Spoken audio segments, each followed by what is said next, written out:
Assalamualaikum, membacakan tafsir dari kitab Rahiqul Makhtum karangan Syekh Sofiur Rahman Al-Mubarakfuri. Bismillahirrahmanirrahim. Ila Aisyata as-Sadiqati radhiyallahu anha tarwi lana qissata hadihil waqi'ati allati kanat nuqtata bidayatin nubuwati. Dan sungguh kami mendengar bahwa Aisyah yang terpercaya, semoga Allah meridhoi beliau, meriwayatkan kepada kami sebuah cerita yang cerita itu menjadi titik awal kenabian. Fa'akhodat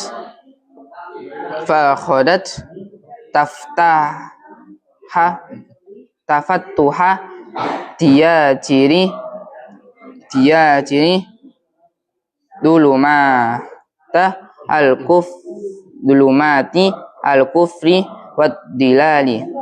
Dan Aisyah mendapati pembukaan kegelapan, yakni kegelapan kekafiran dan kesesatan, hatta wayarat majjarol hayati, sehingga berubah jalan kehidupan. Wa'addalat khotot tarikhi, dan berubahnya garis sejarah. Qalat Aisyah radhiyallahu anha, dan Aisyah berkata, awwalu ma budi'a bihi Rasulullah sallallahu alaihi wasallam minal wahyi ar-ru'ya as-salihata fin naumi, yakni yang pertama Rasulullah sallallahu alaihi wasallam memulai dari wahyu yang pertama, yakni penglihatan yang jelas di dalam tidurnya, yakni mimpi. Fakana la yara ru'yan illa ja'at mislu falakis subhi. Lalu Nabi Muhammad tidak melihat dengan penglihatan kecuali mimpi itu datang seperti fajar subuh. Summa hubbiba ilaihi al-khala'u. Kemudian karena hal itu Nabi Muhammad menjadi suka untuk menyendiri. Maka yakhillu bigori hira'in. Dan Nabi Muhammad menyendiri di dalam gua Hira. Fayatahannasu fihi wa huwa at-ta'abbudu al-liyali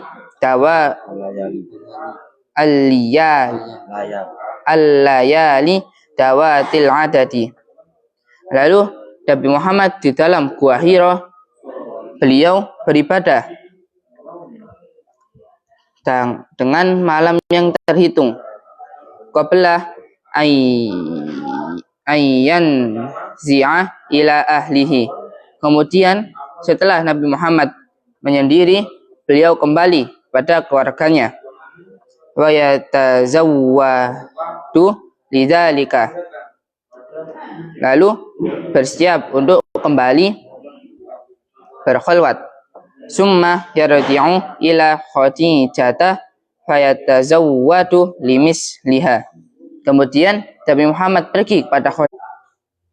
Al-haqqu wa huwa fi ghori hira'in. Kemudian di dalam gua Hira beliau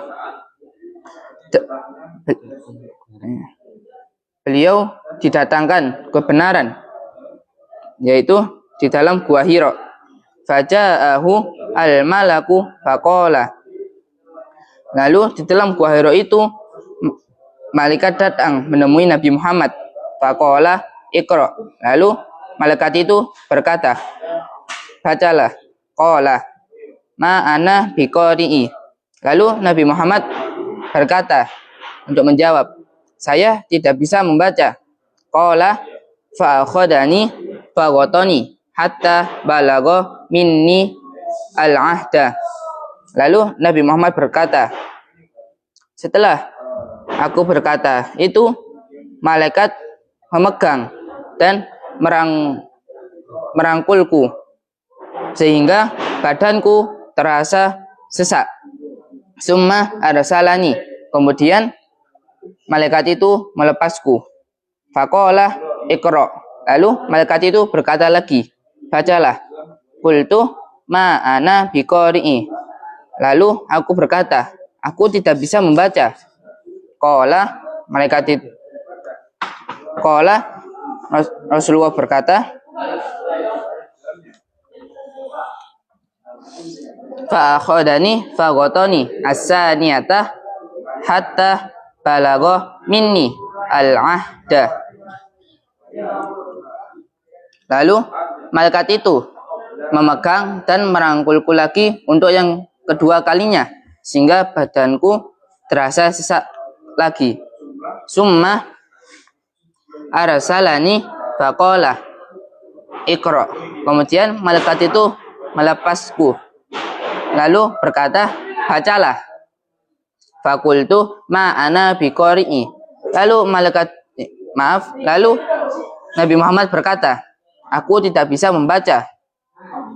Fa akhadani fa ghatani as-salisata, lalu malaikat itu memegang dan merangkulku untuk yang ketiga kalinya.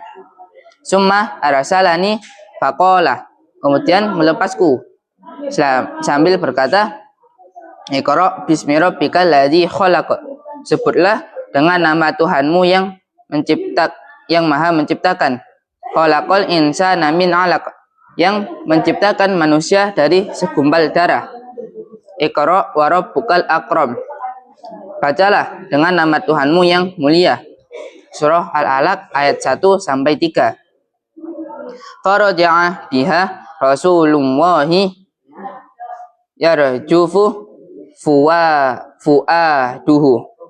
Lalu setelah mendengar itu, Nabi Muhammad mengulang perkataan malaikat itu sehingga hati beliau bergetar.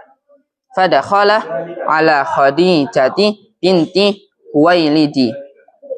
Lalu setelah hal itu, Nabi Muhammad menemui Khadijah bin Huwailidi. Faqala zammiluni. Lalu Nabi Muhammad berkata, selimutilah aku. Fazammaluhu hatta dahaba anhu ar-raw'u. Lalu Aisyah menyelimutiku sehingga rasa takut dalam diriku hilang. Faqala li Khadijata mali. Lalu Nabi Muhammad berkata kepada Khadijah, apa yang terjadi pada diriku? Fa akhbaroha al-khabara. Lalu Nabi Muhammad memberitakan berita kepada Khadijah. Laqad khasyita ala nafsi, sungguh aku sangat khawatir atas diriku. Faqalat Khadijata kalla. Lalu Khadijah berkata, tidak akan pernah. Wallahi ma yuzikawahu abadan. Allah tidak akan pernah menghinakanmu selamanya. Innaka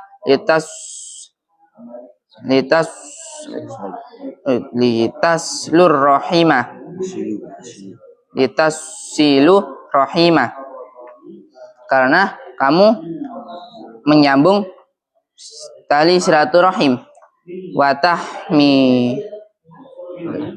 Watahmilu kulla, dan mengemban semuanya. Wataksibul ma'dumah, dan bekerja untuk orang yang tidak mampu. Watakri ad-duyufa, dan menjamu tamu. wa ta'inu ala nawaibil haqqi. Dan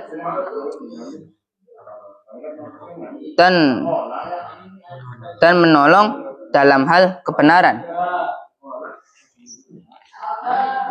Jadi sini Aisyah telah menceritakan kepada para sahabat tentang awal kenabian Nabi Muhammad, yakni awal dari wahyu Nabi Muhammad itu adalah melihat dengan penglihatan yang jelas dalam mimpinya, seperti fajar subuh. Lalu karena hal itu Nabi Muhammad sangat suka untuk menyendiri. Beliau milih untuk mendiri di dalam gunung Nur, Jabal Nur, di dalam gua Hira. Dan di dalam gua Hira itu Nabi Muhammad mendapatkan kebenaran, yakni datang sebuah malaikat kepada beliau. Dan malaikat itu berkata kepada Nabi Muhammad, "Iqra." Tapi Nabi Muhammad menjawab, "Aku tidak bisa membaca." Lalu malaikat itu merangkul beliau dan melepaskan beliau dan berkata lagi, "Iqra." Dan hal itu terjadi sampai 3 kali. Sungguh kuat badan Nabi Muhammad, karena ketika beliau dipeluk dengan malaikat, beliau tetap aman. Lalu yang ketiga kalinya malaikat itu berkata, "Iqra bismi rabbikal ladzi khalaqal insana min 'alaq, Iqra wa rabbukal akram." Itu surah Al-Alaq ayat 1 sampai 3. Setelah Nabi Muhammad mendapatkan wahyu itu, hati Nabi Muhammad terasa bergetar hingga Nabi Muhammad gelisah. Karena hal itu Nabi Muhammad cepat-cepat untuk pergi menemui Khadijah dan meminta untuk diselimuti. Setelah diselimuti, Nabi Muhammad memberitakan pada Khadijah wahyu itu. Dan Khadijah berkata, "Sungguh Allah tidak akan menghinakanmu selamanya, karena kamu telah menjalin silaturahmi dan mengemban semua hal, dan kamu adalah orang yang bekerja untuk orang yang tidak mampu, dan kamu adalah orang yang menjamu tamu, dan kamu adalah orang yang membantu dalam hal kebenaran." Mungkin sekian dari saya. Wassalamualaikum warahmatullahi wabarakatuh.